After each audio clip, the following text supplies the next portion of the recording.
Salam əziz abituriyentlər, əziz sertifikasiya hazırlaşan ibtidai sinif müəllimlərimiz. Bəzən eyni köklü sözlərin, əsasən də amonim olan eyni köklü sözlərin tapılmasında çətinlik çəkirik. Digərlərlə eyni köklü olmayan sözü necə müəyyən edə bilərik? Baxın, burada sıx sözü verib və sıx sözünə leksik şəkilçilər artırılıb. Biz bilirik ki, sıx sözü həm sifətdir, həm də feildir. Yəni, bu amonim sözdür. Burada artırılan şəkilçilərə baxarkən biz onu çətinlik çəkirik ki, görəsən hansı eyni köklü olmaya bilər.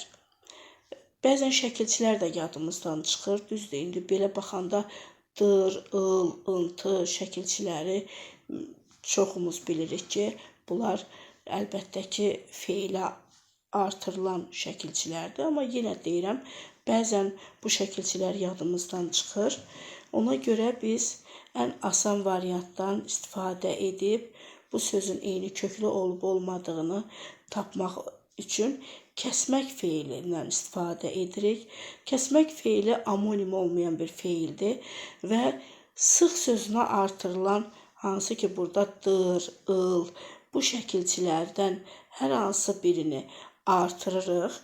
Əlbəttə ki, kəsmək feilinə uyğun gəlirsə, deməli, həmin sözün kökü feil olacaq. Yox, əgər uyğun gəlmirsə, həmin sözün kökü deməli sifətdir. Məsələn, sıxdırmaq, kəsdirmək, sıxılmaq, kəsilmək, sıxıntı, kəsinti, sıxlaşmaq, ancaq burada kəslaş deyilən dilimizdə söz olmadığı üçün, deməli, bu sözün kökü əlbəttə ki, sifətdir. Ona görə cavabımız burada əlbəttə ki, D variantı olacaq.